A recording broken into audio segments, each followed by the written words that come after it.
ክቡራና ክቡራት እንደምንቆያችሁ እንደምናረፈዳችሁ እንደምናመሻችሁ በእያላችሁበት ሀገር ሰላማችሁ ይብዛ። ዛሬን የሃ ምስጢርን ነው መነግራችሁ። ባለፉት መርሃ ግብራችን የተወሰኑ ፊደላትን አይተን ነበረ። በዛሬው መርሃ ግብራችን ላይ ደግሞ ፊደል ሃን እናያለን። እንደሚታወቀው ፊደል የራሱን የቻለ ኃይል እንዳለው ራሱን የቻለ ንዝረት እንዳለው በቁጥርም እንደሚቀመር ባለፉት መርሃ ግብራችን ላይ አይተናል። በዛሬው መርሃ ግብራችን ላይ ደግሞ ፊደል ሃን አምስተኛውን ሃ ነግራችኋለሁ። እንደሚታወቀው አ ስንል ተደራቢ ድምጽ የለም። አ ስንል ቀጥሎ በድንገት በ የሚል ብርሃን የሚል ድምጽ እናያለን። ቀጥሎ ገ የሚል ግግግግግ የሚል የሚያስገመግም፣ ቀጥሎ ደ ነው ዳሌት ወይም ዴዴ በር ሲንኳኳ ያሳያል። ቀጥሎ ግን ከዚህ አስደንጋጭ ድምጽ ወተን የሚለውን ፊደል ሃን እናያለን ማለት ነው። እንግዲህ አምስተኛ ተራ ላይ ነው። አ አንደኛ፣ በሁለተኛ፣ ገ ሶስተኛ፣ ደ አራተኛ፣ ሃ አምስተኛ። ስለዚህ ይሄ ሃ በኢትዮጵያውያን ስያሜ ሃዊ ሃ ወይም ሆይ ሃ ይባላል፣ ወይም አምስተኛው ሃ በመባል ይታወቃል። ሶስቱም ስለ ጊዜ ለያህዌ ወይም ለኤሎሄ ስንቀጽል ወይም ስናመጣ ፊደል ሃን እናስገባለን። የመጀመሪያው ሃሎ፣ እስቲ ሁለት ፊደል ማለት ነው። ሃሎ እንለዋለን። ሃሎ ማለት ያለ የነበረ ማለት ነው። በደንብ እናስተውል። ሃ አለ ማለት ነው። ልክ እንደ ቅርጿ እንዲህ እንደወረደው ሃሎ የሚለውን ፍቺ ይሆናል። ከዛ ወደ ጎን እንደ መውረድ ደግሞ ናሁ አሁን ያለ ማለት ነው። ወደ ላይ እንደ መውጣት ደግሞ ቅርጿ ይሄሉ ይኖራል። እናስተውል። ቅርጻ አካሏን ልብ ብላችሁ ተመልከቱ። ሃዊ ሃ ማለት የሚኖር ያለ ነዋሪ ነባሪ ቀዋሚ መሆኑን ተረተናል። በእግዚአብሔር ስም ውስጥ ፊደል ሃ እንዴት እንደገባ አይተናል። ቅርጻ አካሉ 3 እንደሆነ እናውቃለን። ስለዚህ ልክ እንደ ቅርጻ አካሉ 3ነት ፊደል ሃ ጊዜን ለአምላክ ስንሰጥ የጊዜ አስገኝ ቢሆንም ሃን ማስገባት ግን ግዳችን ነው። ምን እንላለን? ሃሎ እንላለን። ዘሃሎ ያለ ዓለም ሳይፈጠር ዘመን ሳይቆጠር የነበረ። ናሁ ማለት ደግሞ አሁን ያለ። ይሄሉ ካልን አሁንም ሃን ስንገባ ሄን ስንገባ የሐዘርናት ስናስገባ የሚኖር ልክ እንደ ቅርጽ አካሏ ያለ የነበረ የሚኖር ዘሃሎ ናሁ ይሄሉ።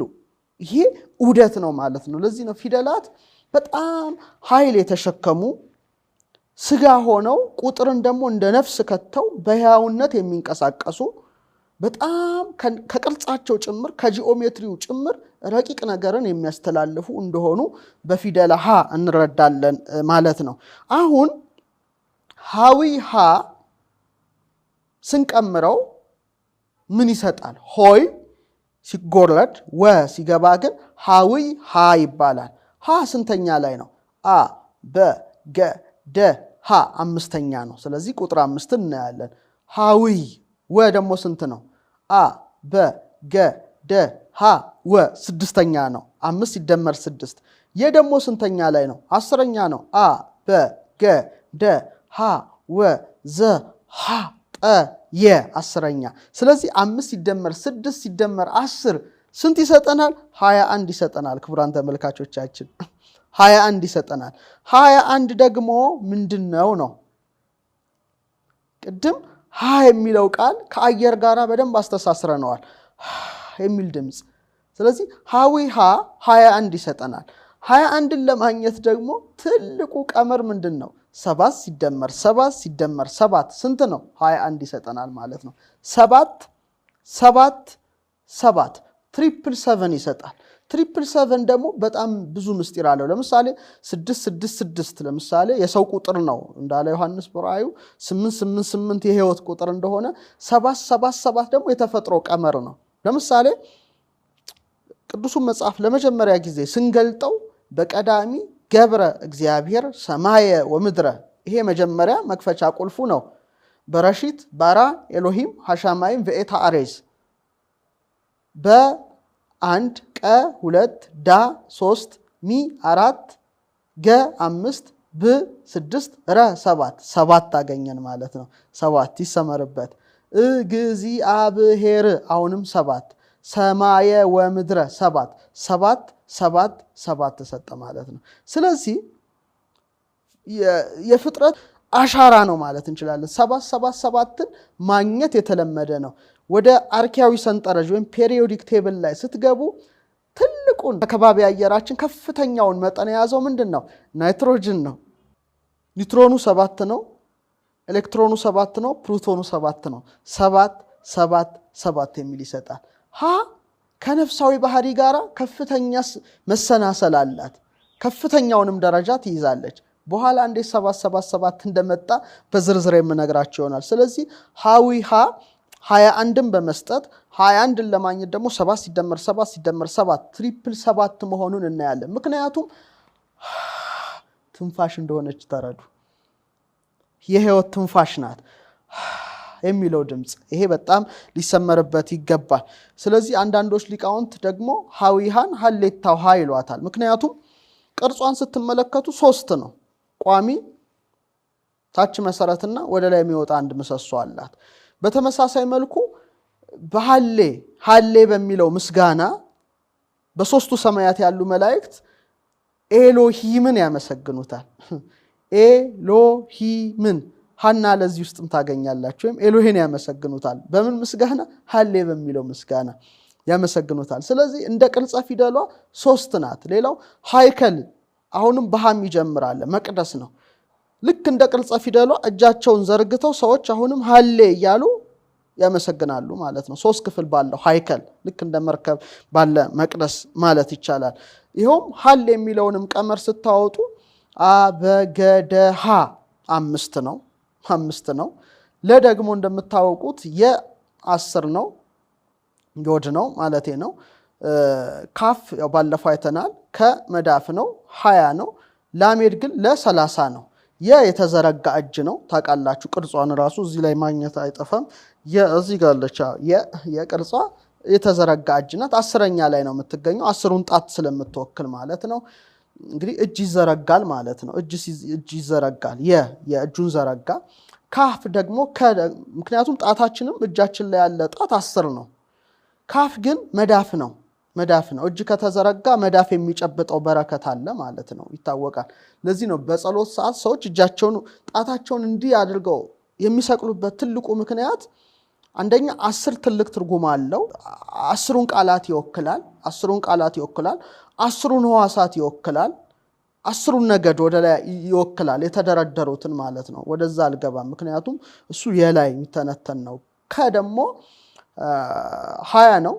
መዳፍ ነው። እንደምታውቁት የከፊደል መዳፍነትን ይሰጣል። የሁለት የእግር መዳፍ፣ 2 የእጅ መዳፍ አሉ። አውራጣት ነው ይሄኛው እንደዚህ የዞረው። 2 እግር መዳፍ ላይ ያሉት 10 ጣቶች፣ 2 የእጅ መዳፍ ላይ ያሉት 10 ጣቶች ሲደመር 20። ለዚህ ነው። ቀጥሎ ግን ለ30 ነው። በትር እንደሆነ ባለፈው አይተናል። ስለዚህ ሀል የሚለውን ነገር ስታዩ ለ30 ላይ ነው። 5 ነው። 35 ማለት ነው። 35 የሚለውን ይሰጣል። ልብ አድርጋችሁ አስተውሉ። 35 ማለት 3 እና 5 ማለት ነው። 3 እና 5 ስታዩ ምን ትዝ ይላችኋል? 35 አንደኛ ቅርጿን ተመልከቱት። ጂኦሜትሪዋ 3 ነው። ቋሚ መሰረት እንደገና አንድ ምሰሶ 3 ነው። ልብ አድርጉ። ስንተኛ ተራ ላይ ትገኛለች? 5ኛ። በ ገ ደ ሀ 35 ማለት ነው። ስለዚህ ሀሌ ብሎ ለማመስገን የሚቻለው ቀመር 35 ነው ማለት ነው። ስለዚህ ሀዊሃ፣ ሆይሃ፣ ሀሌሃ ወይም ሀሌታውሃ በማባል ትታወቃለች። ይሄ በጣም በጣም የሚገርም ነው። ሌላው እንደሚታወቀው መዘርጋት ነው። ሃን ስታዩት እጇ ወደ ላይ የተዘረጋች ናት። እንደዚህ ትዘረጋለች። በጣም ማስተዋል ያስፈልጋል። ስለዚህ ከእጅ መዘርጋት ጋራም የመያያዝ ጠባይ ያላት። ለምሳሌ ኢትዮጵያ ታበጽህ እደዊሃ ታበ እግዚአብሔር፣ ኢትዮጵያ እጆቿን ወደ እግዚአብሔር ታደርሳለች ወይም ትዘረጋለች። ታበጽህ ስንል ማለት ነው። አሁን እዚህ ላይ ልብ አድርጋችሁ ተመልከቱ። እጅ መዘርጋት ነው። ትዘረጋለች ወይም ታደርሳለች ብለን ብናየው ግን እጆቿን ሲል አሁንም ፊደል ሀ ገባች እዚህ ላይ አብርሃም ስም ውስጥ እንደተቀላቀለች ተመሳሳይ መልኩ ኢትዮጵያ በሚለው እጆቿን ወደ እግዚአብሔር ትዘረጋለሽ በሚለው ላይም እደዊ ሀ ብሎ ፊደል ሀ ገብቷልና ፊደል ከፍተኛ ኃይል አለው። ለዚህ ነው አብራም የሚለውን ፊደል ሀ ጨምሮ አብርሃም ያለው። እሱን ወደፊት የምናየው ይሆናል። በቀመርም ስናይ ሀ አምስተኛ ተራ ላይ እንደምትገኝ የኢትዮጵያ የሚለው ስም ሀገር ፊደሉ 5 ላይ የተዋቀረ ነው። ምክንያቱም 5 ቀለም አለው። አ አለው፣ ታ አለው፣ ያ አለው፣ ጳ አለው፣ ያ አለው። ሁሉንም ስናያቸው ግን ኢትዮጵያ የሚለውን 5 ፊደል ይሰጠናል። እጆቿን እደዊ ሀ ስንል ሀውንም አበገደ ሀ 5ኛ ተራ ላይ እናያለን። ይሄ ተራ ግጥጥሞች ልንለው አንችልም፣ ቁጥር ለሚያውቅ ማለት ነው። ቁጥር ለሚያውቅ ሰው ተራ ግጥጥሞች አይደለም። ቁጥር ለማያውቅ ሰው ግን ያጣለማኝ ተሳድቦ ይሄዳል አይነት ነው የሚሆነው። ምንም አይዲያውም ስለሌለው ምንም ሊያውቁ አይችልም። የቁጥርን ኃይል፣ የፊደልን ኃይል፣ የጂኦሜትሪን ኃይል ገና እስኪረዳ ድረስ ጊዜያት ሊወስዱ ይችላሉ። ቢሆንም ግን አሁንም ቢሆን ቀምረን እናውጣ። በቴሌቪዥን ስክሪኑ ላይ ያለውን ክበብ ተመልከቱት። ኢትዮጵያ አ ተ የ ጰ የ ነው እንደምታዩት። አ ስንተኛው ላይ ይገኛል? 1ኛ ላይ ይገኛል። ተ 400 ላይ ይገኛል።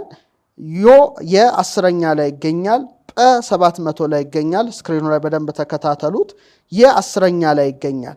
ሁለቱንም ስደምሯቸው በተለይ እንዳለ ፊደላቱን እንደምራቸው አምስቱንም 1 ሲደመር 400 ሲደመር 10 ሲደመር 700 ሲደመር 10 1121 ይመጣል። 1 1 2 1 ማለት ነው። ይሄንን እስቲ ወደ አንድ አሃዝ ወይም ወደ አንድ ዲጂት እንለውጠው። ወደ አንድ ዲጂት ስለውጠው 1 ሲደመር 1 ሲደመር 2 ሲደመር 1 አሁንም 5 ይሰጣል ማለት ነው። ስክሪኑ ላይ በደንብ ተከታተሉ። ደምሩት፣ ቤታችሁ ደምሩት፣ ቀምሩት ራሳችሁ። ስለዚህ 1 ሲደመር 2 ሲደመር 1 5 ይሰጣል። ልብ አድርጋችሁ አስተዋላችሁ። ስለዚህ ሀም የሚገኘው ስንት ላይ ነው? 5ኛ ላይ ነው። መጨረሻውም ኢትዮጵያ የሚለው ሲቀመር 5ኛ ላይ በመምጣት አስገራሚ ትስስርን ሰጠና እደዊ ሀ ስንል የተዘረጋች እጅ፣ የተዘረጋ እጅ እንደሆነ ቅርጸ ፊደሉ ራሱ ያመለክታል። ይሄ በጣም አስገራሚ ነው።